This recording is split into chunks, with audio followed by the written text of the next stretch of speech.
I am here to take this presentation on behalf of myself and Sergio Barile. I am from the University of Salerno in Italy, and Sergio Barile is the main author is from University of Rome, Sapienza. And we are really grateful, and also to Charles, because his presentation is a very good example of what I'm going to try to theorize. So we go back to a different kind of presentation.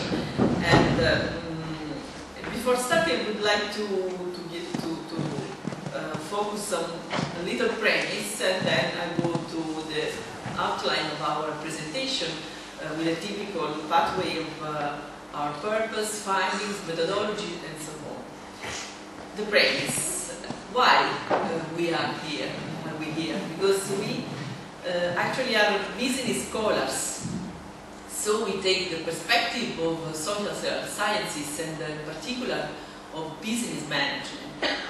And this is a very multiple perspective context of interaction. And we are here because probably it starts with a feel of the dissatisfaction with traditional paradigms and approaches both to study and to govern and manage business and organization. And we felt a need for a more unitary and dynamic view of business as well as social phenomena. And this need led us to identify the system thinking as a good reference to recover this unitary and dynamic view of the phenomena. And by adopting this kind of approach, this systems thinking, we are frequently crossing our disciplinary borders. And that's why we are here. We are here to discuss with you.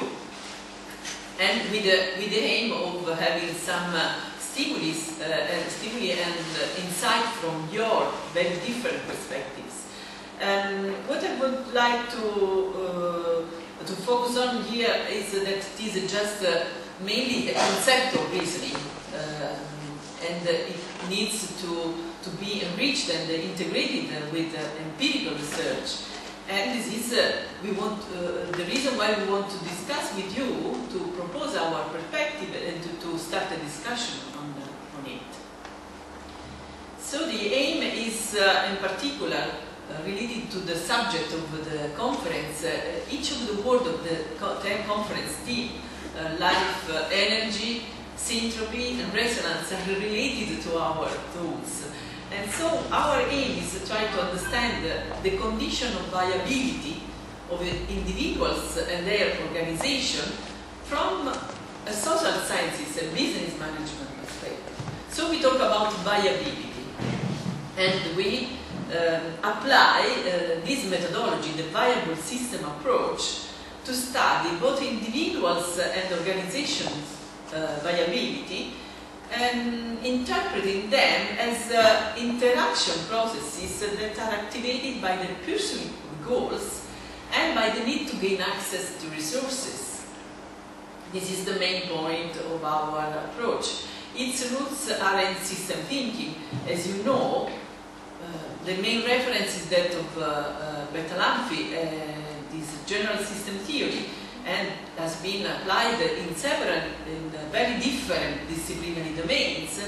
And it is thanks to the fact that it is a very general perspective that is capable of capturing the main rules that underlie the functioning of almost any phenomenon of reality. So it is a very universal feature of reality. And system thinking has been applied also in management and more recently in marketing. But what is the problem about system thinking in the context of management? In this context, there is a widely accepted view of business as an open system. Each handbook starts with the business is an open system. But the implication, the deep implication of this feature are not really explored in depth. As a consequence, many relevant systemic characteristics of studied phenomena are not duly considered in both decision-making and interpretation and study of business phenomena. So we believe that we are strongly convinced that a systems approach is needed in the study of business phenomena, and we think that we need a deeper understanding of the systemic implication, the systemic characterization of these phenomena. And we think that the viable system approach I am about presenting you could be a possible methodology of reference rooted in system thinking. So what is viable system approach? It should be noted that it is not really a theory, but as we can see, it's mainly an approach. It has been developed starting from the early work of Sergio Barile and Gaetano Golinelli in the context of business management by building upon the viable system model of Stafford Beer and taking into account all the insights coming from system thinking. And the main goal of this community, it has become a wide community, and we recently founded an association, the Association for Research on Viable System, and I am honored to be the president of it. And the main goal is to address the issue of decision making in conditions of complexity. And the need is precisely to overcome the limits of a traditional deterministic view that comes from the analytic reductionist approach, that is the expression of a classical logic of causality that is really considered inadequate to understand reality now. So, what is the viable system approach? It is not a new theory, it is not a new model, it is not a new technique, it is not a new tool. So what it is, we can say just it is difficult to give a definition because it is an approach and it's really affected by subjective interpretation and the subjective use of the same. But we can say that it is a unitary conceptual framework. It is made up of general, very general interpretation schemes that have been developed starting from the main general system theory principles, and that we adopt both to interpret and manage business and also social phenomena. It is really challenging to try to present you, to introduce you to this approach in this kind of presentation. But what I can do is to focus on its main postulates. They are 5 propositions that who is intended to apply the viable system approach should agree on, should accept before starting the adoption. The main postulate is the view of a system as a viable system implied to recognize that its main goal is survival in its context. Any viable system, according to the second postulate, can be viewed through a double perspective. You can see its structure, and in this case you can focus on its physical feature, on its parts and also relationship. But this is useful just to understand how the phenomenon is made. If you need to understand how it works, how it functions, you need really a change in perspective. That is becoming probably the needed paradigm shift. It is by shifting from a static, structural view of phenomena to a dynamic view of phenomena that is also subjective view. And that the shift from a dynamic view of phenomena and imply that the focus should shift from the parts to the interaction. Through relationship, but you need to go to the interaction. So how you can understand the interaction between the parts in the phenomenon? You should focus the finality, because it is the finality that, according to system thinking, makes a system to emerge from a structure. So the finality becomes the first link to this conference, because the goal is the main aspect to make a system's functioning. And then we go to the third postulate that is about the the way we can define the identity of viable system, you always need to identify a thinking area and an acting area. Any viable system needs to think and act, to decide and to live, to act, to operate. And the main process to which viable systems live is interaction, because they are naturally open systems. So to live, they need to establish a relationship with other systems that are the resources necessary to their functioning. That is what is required to achieve the goal of the viable system. So interaction is the key process of viable systems. And what is useful from a methodological perspective, that you can use just this model to explain, to interpret any kind of system. Because you are a viable system and you can see other systems with which you interact as a viable system. So you use the same model, with the same rule, to understand what your interlocutor, how your interlocutor lives in his context. So, going toward an interaction model to explain how viable system interaction that will become hereafter a co-creation model, we need to identify the relevant conceptual elements on which we can build this model that are useful to interpret the interaction between viable systems, yes, at a dyadic level, but taking into account the multiple influence dynamics that derive from a typical multi-stakeholder context. So the aim, which is the aim, is to understand how systems remain viable in the context. So the conditions of viability that imply the condition, the capability to get, to achieve goals and to gain access to the required resources. So which are the conceptual elements? We can focus on this aspect, the actors, the resources, the process, the outcome that is valued, and we will go on the concept. We will need the concept of syntropy to complete the model. Let's focus on each of these elements. We named after any kind of agent, of individual or organization, network organization, when there is a unitary decision-making moment, an active moment. We consider them as viable system. How we can summarize this concept? We refer just to the definition of viable system made by Stafford Beer.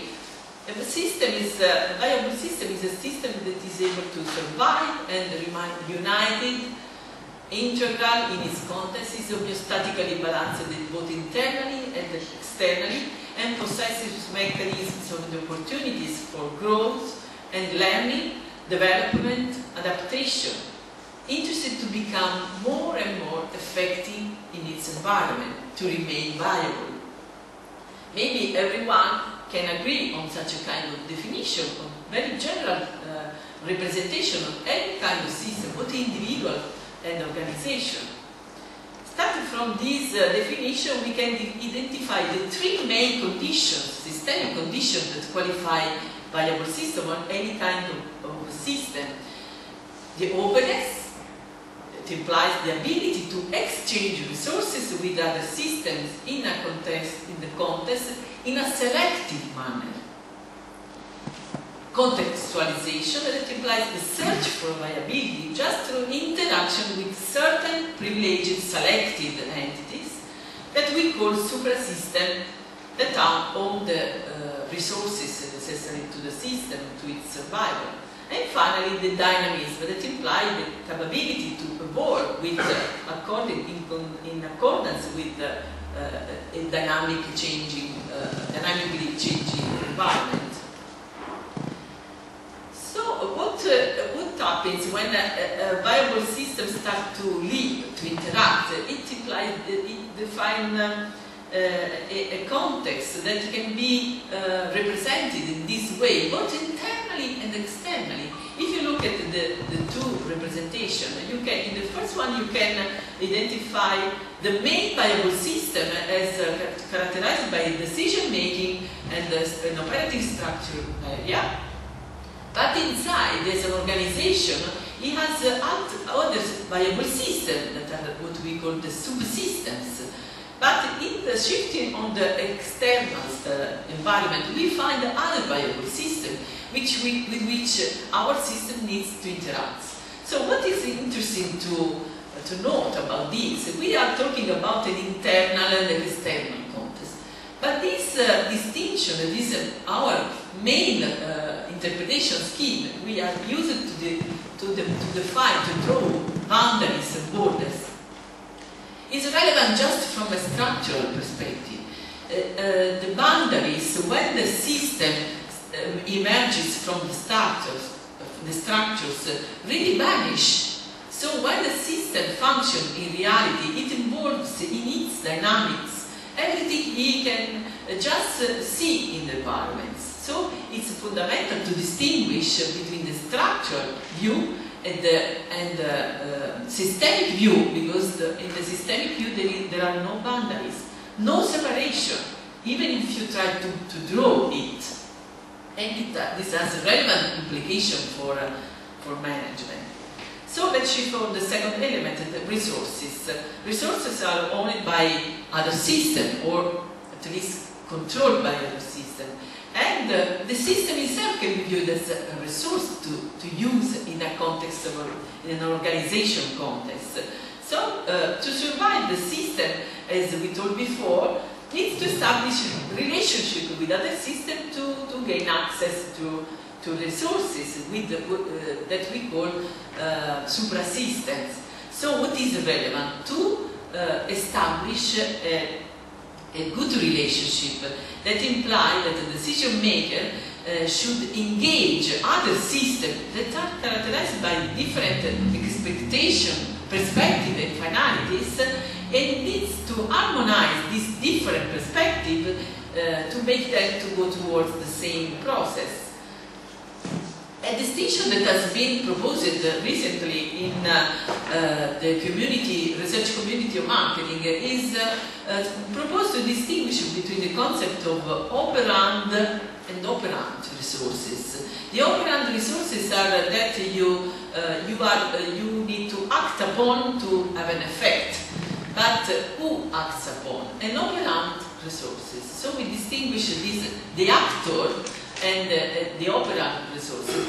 It recalls the concept of viable system, that is a system that is able to act upon other resources, both operand and operant.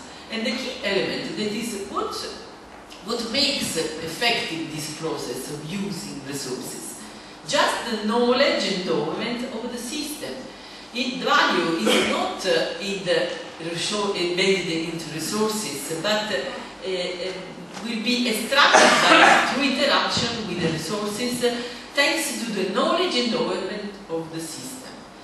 So this leads us to focus the third aspect of our model, that is interaction, and to see it as a knowledge-based process.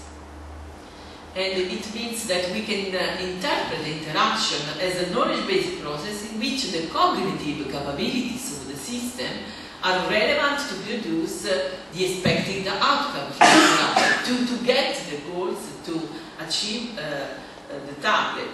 So we need a model that can allow us to represent the system through its knowledge, expressing its knowledge endowment. This kind of model is proposed by the viable system approach, representing the viable system as information varieties.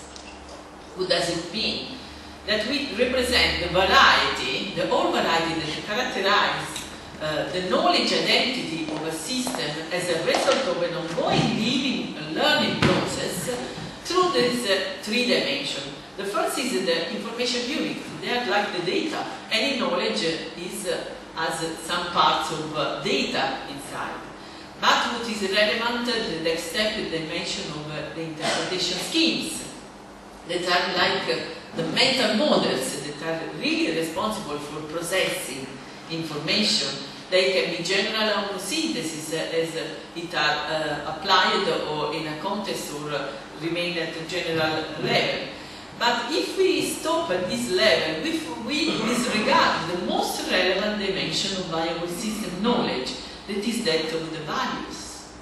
Any knowledge of viable system cannot be understood if we don't take into account the value, what we call the categorical values, that are the strong beliefs, the experiences, the identity, the real unique identity of a system.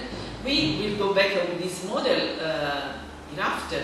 So, if we focus interaction as a knowledge-based process, we understand that interactive part needs to co-create knowledge, to generate, to create an outcome that is a measure of the sum of the single parts.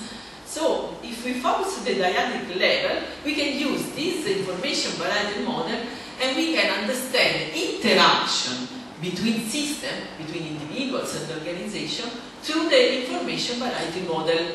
So, studying how these knowledge varieties interact when systems interact as well.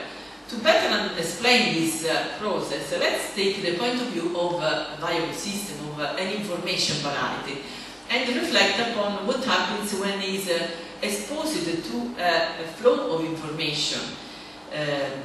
We can represent metaphorically this process in this way. Is exposed to another variety that is also the complexity of reality or any phenomenon is experiencing.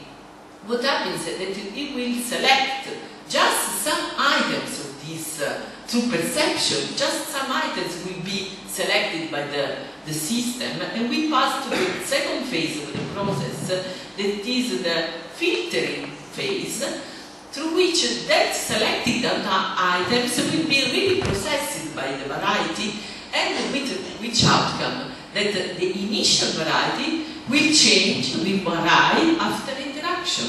So it is relevant to understand why just some items will be selected, why just some of them will be processed, what can explain this process, and we can refer to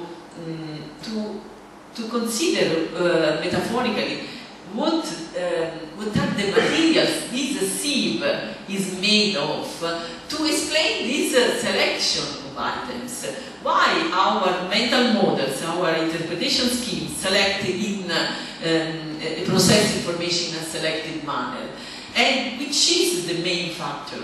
We think that the categorical values are the main responsible in such a process, that act like a resistance to change, maybe some like a competitiveness force towards the interaction with a new incoming variety, and obstacle all processing of items that are not consonant with its variety. So the categorical values are responsible for allowing and for the outcome of interaction, because they characterize the identity of the systems and this process of resistance to change when interacting with other entities. But if we want to create, if we want to organize a co-creation contest, we need the interaction occur, and it should be effective in this process. So we need to identify the key factors that make interaction possible and effective, with an outcome that is greater than the sum of the parts of the individual's efforts. This concept is what we consider the consonance, that is that express a condition of harmony, that is what Ulysses was referring to as the same frequency where two systems interact. That condition of harmony that occurs when two systems, although their objectives are different, their aim, their goals are different, they should to interact effectively, because there is an harmony between them that we call the consonant, and that allows to participate effectively in the same process. So the value co-creation outcome is possible depending on the conditions of consonance, the frequency, alignment between the interacting varieties that makes the initial variety to vary after interaction, so producing an outcome of co-creation. So, to better explain what happens, we can say that when two systems interact, what can happen? A big variation of information variety as an effect of a little interaction denotes high consonance. Instead, a low variation of information variety after a long, big interaction denotes low consonance. Then we will go on the main point of this meeting, the concept of resonance, how it is related to our concept of consonance. And probably there is the same paradigm that distinguishes between a structure and a system, a static and a dynamic view, an objective and a subjective view.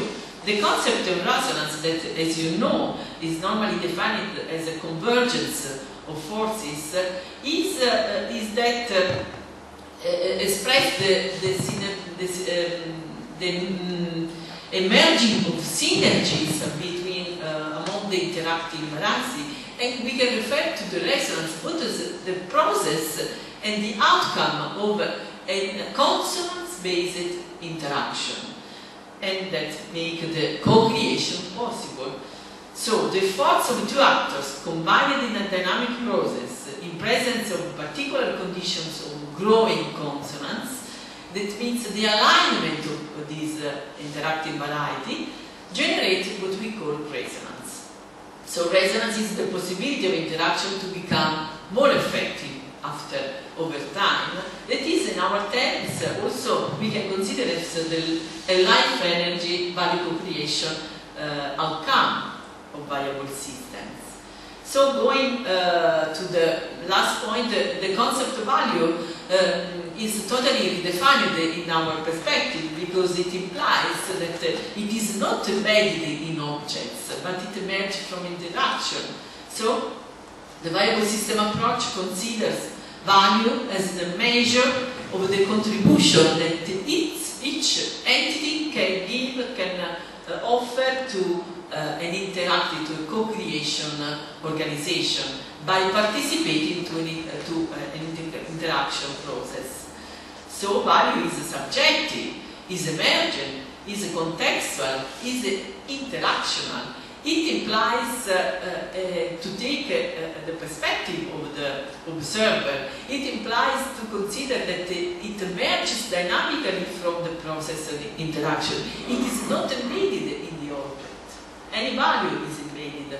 And this is just the typical, the traditional paradigm of the industrial era, to see value as embedded in objects.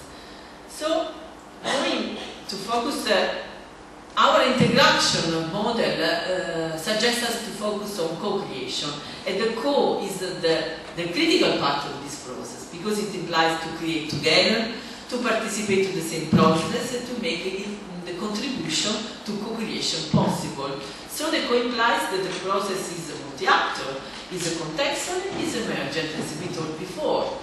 So if interaction, and this is the necessity for such a kind of generation of value possible, it means that the decision maker, the promoter, the actor of this process should engage into the same process several different actors that are characterized by different perspective and expectation. This aspect is relevant in management, in organization. So to co-create value, actors must participate, must be engaged, must relate each other building the structure, and finally must activate the process. So it is not sufficient to create the structure, to build the firm.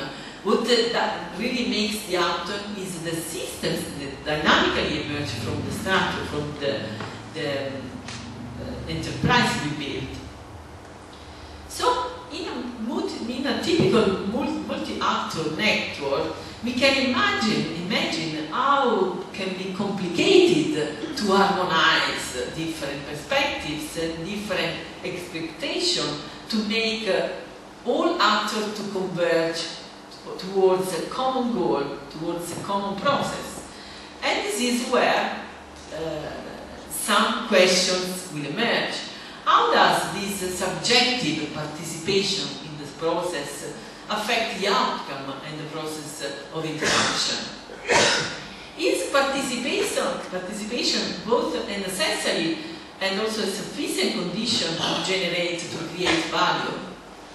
In which way value is concretely co-created in an organization or in any moment of our everyday life? Well, to go towards our model, this is where the contribution of the studies of life energy, syntropy and resonance comes to the fore, because it is the main point on which we are intrigued to reflect upon, because this perspective of syntropy gives us many relevant insights to solve our theoretical problem. According to Fatapé, the law of life or living system, that from our perspective is a viable system, is the law of finality. The finality is the key aspect. The finality is the goal, is the element that makes the system emerge and the co-creation value process occur. So from in our text we can say the viability. If life is the pursuing of goals and by through decision making and solving problems, we can say that viability is the capability of systems to define, to identify, to go towards some targets, some objectives, some goals in the future. This gives viability to the system, and accordingly to make a decision, to solve problems with reference to this goal we have in our mind. So, to better explain the role of syntropy in our perspective, we can refer to a curve that is like the curve that Antonella was showing us before, just a little bit different. This is what Barile calls the 4C curves, also the knowledge curves. It draws the typical knowledge pathway that the systems experience when it is exposed to a new phenomenon, a problem-solving situation, a challenge of decision-making, or everyday life experience. What happens at the beginning when we have a problem is that we start to collect information to try to find a way, to find a solution. What can be the result of this process? What information we try to collect can be useful or not? What happens if they are not useful? They generate disorientation. They give rise to entropy. They confuse. They make confusion grow, to increase in our process. So this occurs until a moment occur, that is what we call the abduction moment, in which something happens. So what happens? The decision makers start to think about a possible solution, but probably it is not a classical knowledge-based thinking. It is more, it deals with intuition, it deals with feelings, but also with dreams. He starts to see a future scenario, a possible way. He imagines a possible way. And after this moment, he tries to verify, to induction this hypothesis. And if hypothesis is right, he has a model. He gets a rule explaining the phenomenon, a solution for the problem. So a model can be built, and after that, a deduction phase can be adopted, going towards uncertainty, a more comfortable situation of certainty in which the known really helps to solve problems, to make a decision. So we can look at this curve also. On the left side is the side of the intriguing side of the known, and on the right side is the more comfortable side of the known. So what is that make this abduction moment possible? just this syntropic factor that could be identified as the intellective potential that makes the knowledge and learning process effective to lead our decision maker, our individual, our organization to shift from the left entropy side of the cube to the right side, that is also the syntropy side of the cube. So it is an intriguing interpretation on which we should build to make some insights for management, for governing organization. And so we can summarize now that to remain viable, systems need to have goals, to have the capability to imagine, to make intuition occur, and to achieve the goals, to be committed in the achievement, and to involve other systems in the achievement of goals. So if we look at the finality, it appears, it emerges a reverse causality hypothesis, as you clarified. And so we can start to understand that the decision-making behavior in the present is not much affected, determined by past events, but by future targets, but future goals. So we need to make a change in perspective from the analysis of the past to the imaging of future. So this perspective appears not new in management, because any modern management deals with targets, objectives and strategies in which we look at future, but in which way, with which scheme we analyze, we look at the future. The problem is that objectives are defined to forecasting models and processes that are essentially based on the analysis of the past and on the extrapolation of future trends. So our future targets in that way are affected from past, are constrained by the past. And so we argue that this finalization aspect, although included in this model, in actual fact is disregarded because of the dominant classical causality perspective, in which we are used to think about a relation directly, a linear thinking approach, in which the cause precedes an effect. So this is a relevant change, paradigm shift that should be accomplished. So summarizing our reflection, we can say that any viable system, any viable entity aims at surviving in its context. In which way? By having targets, by having goals. How do you feel when we feel depression and stress? We have not any desire, any objective to achieve that can give rise to our action. So we need to think and act, to decide and to make decision happens through our action. This is the basis of our viability. We need both the functions. So the possibility from an organizational perspective, the possibility for dialogue of multiple interacting entities to achieve their goals by reciprocally gaining access to resources depends on the capability to create a harmonic relational context. That means, in our terms, to create consonance, in which each of the actors is capable of achieving his goals, his own goals, through interaction with other entities in a co-creation process. So, to effectively direct this kind of interaction with a viable system, the hypothesis of reverse causality mechanism suggests that the system's behavior in the present should be analyzed, interpreted, and also stimulated by focusing to the future, on the future, by looking at the future.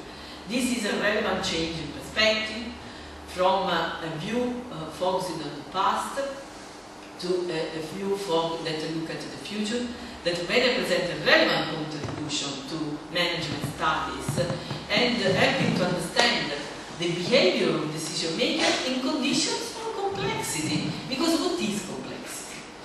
Is the situation we experience when we have no understanding of what we are experiencing. When we have no model, no explaining view of what is happening around us. So it is a typical situation in which there is no linear causality that we can read.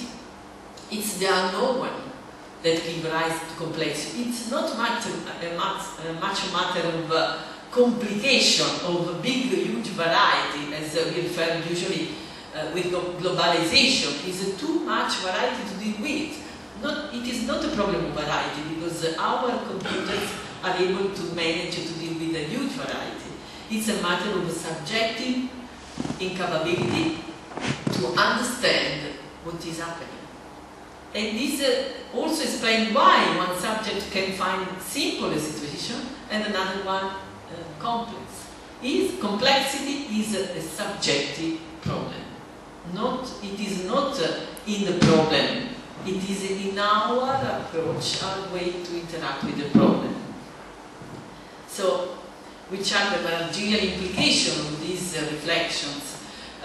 If we look at the present scenario, we can see a context of growing condition of complexity. Complexity is the more common word we listen also in the mass media. And it is joined with a profound distrust in the future. People see no future. Our young students are disoriented about the future.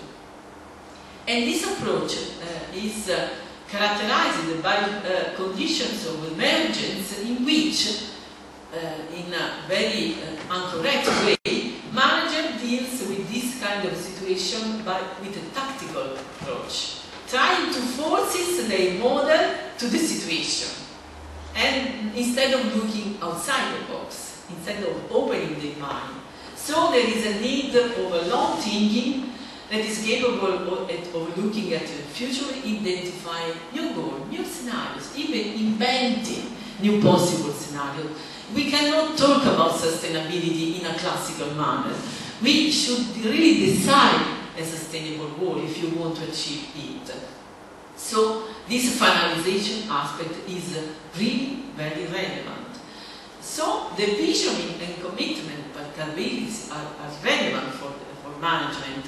And this vision, or this view of viability, leads us to argue that the visioning, imagining, and even dreaming capabilities of decision making, of decision makers or managers, allow them to look at future with different eyes, envisioning desired scenarios, and being emotionally involved into the achievement of it, and being capable of emotionally involved other systems.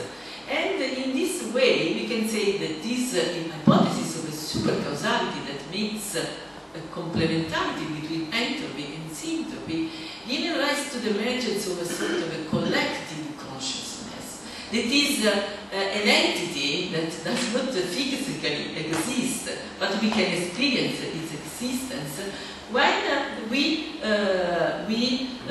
see that it is endowed with the necessary energy to create new worlds, to creatively transform it what we can perceive as constraints, as threats, into new opportunities, new possibilities for the future.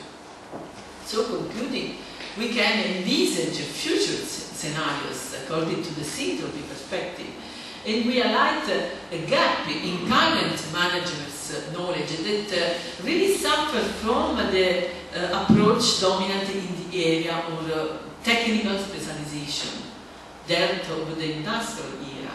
So we see what we see, I would say in this context, what we decide about the future is an open theoretical approach that goes beyond the disciplinary separation. It's artificial separation. Does not exist in reality, the separation between the disciplines. They are just different ways of looking at the same phenomenon, the same unique reality. So it needs a scientific contamination. This is the reason why we are here. The scientific contamination with different disciplinary domains, can set the capabilities and the power, the energy to be able to create what we decide we can create. And this implies a collective effort, because it is not possible in isolation. That's why all these calls for networking collaboration is really welcome. So we need a frontier research in this interdisciplinary involvement of scholars, researchers, practitioners, professionals, and also common people toward the achievement of what we can call a resonant outcome, that is the result of a knowledge co-creating process. Thank you very much for your attention.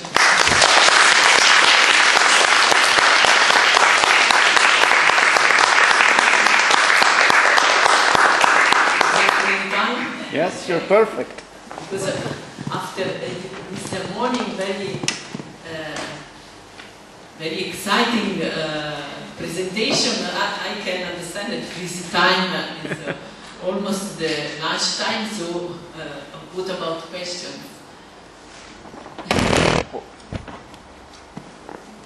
No energy to make questions, I can understand. No, there is. I have one question with regard to when setting goals. I mean, if you look at setting goals, you can look at it from two sides. You can set goals by looking into the past. Into the past, yeah. into your experience, and see that you set goals before and you achieve them or you did not achieve them. Anyway, it's actually just making use of your experience, right? And then you might say there's something like Syntropy, which you don't really know that it's acting, but which plays a role in finding goals. So would you say that this somewhat esoteric idea of Syntropy is at play in an organization? Or is it always just looking into the past, positive experiences, and finding goals in a rational manner, not drawn from the future, but actually picking out the successful ways of acting and defining the goals? Yeah, interesting question, because I can say about this that there is a contradiction, because if we look at the way decision makers really make a decision, probably they are affected from future design, from their emotional involvement in their life, their ambitions, their vision capabilities. But when we teach students models, we are used to build upon such past-based models, to look at figures and building upon statistical models, and we teach with an old paradigm. But probably in the everyday life of managers, if we ask them to explain their decision, their daily life decision in the organization, they will probably give a rational explanation of the decision, but they will build the explanation. If we really analyze what has happened, what has caused their decision, we can discover some surprising events, because when you ask someone to explain his behavior, it is normally he tries to give a rational explanation, because he is using mind to explain. I make some experiment with my students to make them aware of the fact that some decisions are unconsciously taken with a syntropy approach. They are not conscious of this. With looking at past and emotionally, I ask them to explain their decision in choosing university, the subject of their study. Each of them gave an explanation that was rational. I choose economics because I have more chances to find a job. Is this a rational decision? Which model can give the evidence of this best choice because of the opportunity to find a job? Probably the mechanisms are almost different and are mainly explained by some emotional insight that you can find inside them, and they are not aware. So it's unconscious. Any other question? Okay. Yes, Marialuisa, you talked about value a lot. Do you also include values, valuing, valuation, adding value to matter, and adding value to people in relationship to the co-creative process? So value is a very tricky concept, and we typically want to know what the value is, market value. But all of these other dimensions also fit nicely into the discussion of Syntropy. Well, from our perspective, probably one relevant advance as regards the concept of value, not values. We should distinguish between these two concepts. If we refer to the common concept of value, that is a central point in management, we always talk about to create value creation. The main advance is this concept cannot be defined objectively. And in this sense, I say it is not embedded into the object, but is a subjective value. Any system extracts the personal value from a process. We can experience this, for example, if we think about our cultural heritage, and we are enjoying an experience of a cathedral. But anyone will look at the same cathedral, same monument, with different eyes. And the value he will extract from the experience is a reflection of his desire, his needs, his own needs and personal feelings, and his perception and his evaluation of the process. So evaluating, are all processes that imply to take a point of view, to take a subjective perspective from which we discuss about value, not in an objective manner.